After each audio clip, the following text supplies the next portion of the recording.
Is May 23rd, 2019. InFocus starts right now.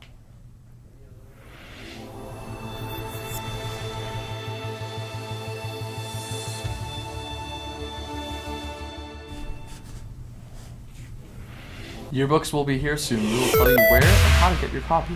Environmental campaigners are rallying together in outrage. We'll tell you why. And many students get food off campus, but we will look at the food options available right here at Pally. All that and more is coming up on today's show. Welcome to InFocus. I'm Thomas Colburn. And I'm Jason Goldie. Jason, this is our last show together. Let's make it a good one. I'll try my best, Thomas, but I'm sure gonna miss you. Aw, I'll miss you too, Jason. And as Jason and I wrap up the year, there's still a lot of things happening on campus. Let's look at the campus bulletin. If you missed the deadline for yearbook purchases, don't despair. A limited amount are still available to purchase. Be sure to go to Miss Giffin's office in the Tower Building. Today is the last regular scheduled day for the year. Tomorrow there will be a special 7-period schedule so students can get prepared for finals. The schedule is on your screen now.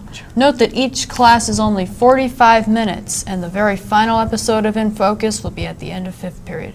So bug your teachers if they don't turn it on. It's gonna be a good one.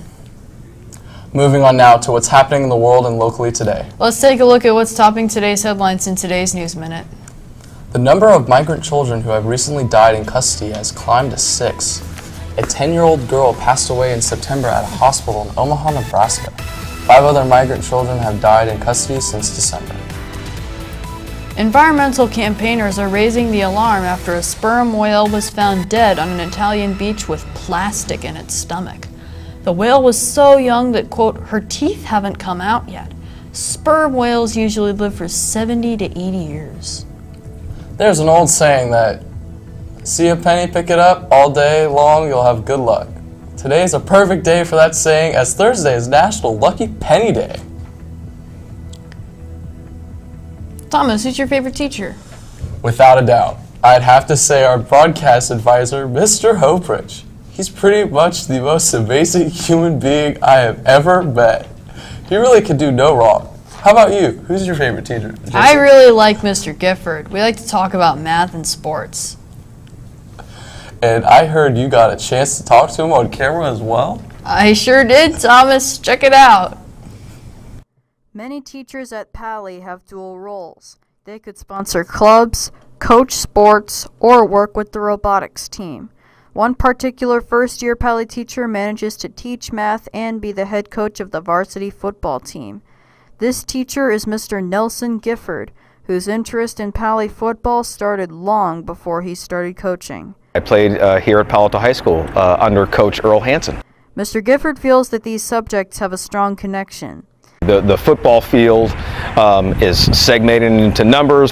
You have to understand percentages, understand how situations are controlled by statistics, and so mathematical analysis and football go hand in hand. He says that when it comes to managing both responsibilities, it's all about being organized and setting priorities. I take both of my assignments seriously, and I understand that being at my best in both is the most important thing, so I try to do my best to communicate with everyone that's involved, whether it be students or athletes or parents.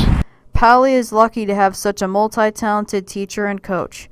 We're all excited to see what happens next fall on the football field. For InFocus, I'm Jason Goldie. Bonnie and Clyde are one of America's most infamous bank robbers. InFocus's resident historian Derek Dong is in the studio to tell us more about this deadly duo.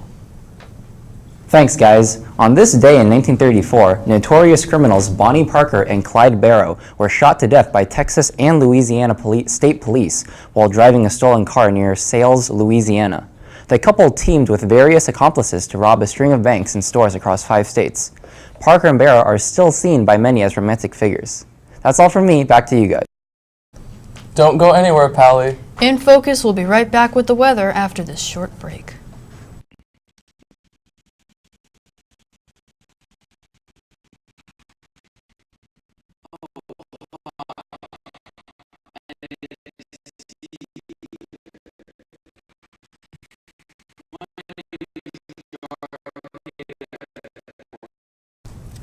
Sorry for the technical difficulties.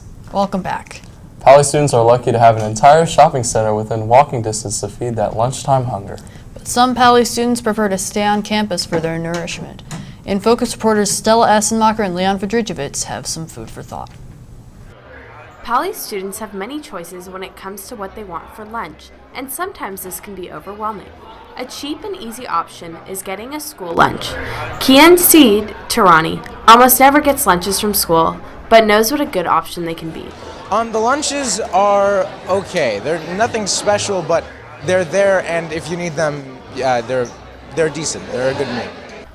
The lunch counter sells a variety of meals. Stosh Janik, who buys school lunch every day, explained his favorite meal. I like to get pizza because it tastes good and is simple, and it's pizza. Everybody likes pizza. Twice a month, Michaela Sia gets food from the Student Center.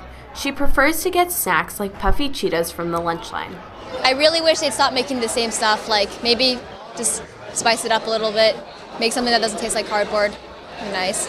Along with meals and snacks, the Student Center also serves breakfast during brunch. My favorite thing to get is probably the hash browns in the morning. As we look into the future, Pali administration has begun efforts to start a program where breakfast could be served before school as well as during brunch. For InFocus, I'm Stella Essenmacher. Well, Jason, the time has come for my last weather report of my high school career. Make it a good one, Thomas. I want to say it's been great anchoring with you. I'm sure you have a bright future ahead of you. I hope so, Jason. And there's a bright future in store for all you Pali people in TV land, because we have a bright weather forecast ahead for this Memorial Day weekend. Let's take a closer look. As we look at San Francisco, we got a high of 66 and a low of 55, roughly around 63 degrees right now with winds at about 10 to 15 miles an hour. Now as we look at Oakland, we got a high of 69 and a low of 56, roughly around 67 degrees right now. And as we look at San Jose, we got a high of 73 and a low of 55. So that's our Bay Area temperatures for today. As we look at today in Palo Alto, today was around 73 degrees. We had a high of 74, a low of 54, winds at about 7 miles an hour today. Now, as we look at this coming weekend, we're expecting some sunny days with highs at around mid to low 60s and lows at around 52 to 53. But don't worry, because as we look on this 5cast, we're expecting a lot of sun. As Natasha Bedingfield says, I got a pocket full of sunshine. Well, that does it for today's episode. Thomas and I want to thank all of you for supporting us and the InFocus 6th period crew as we learned as we went. Have a great Memorial Day weekend and a wonderful summer Pali. And if you see this guy on campus, wish him a happy birthday!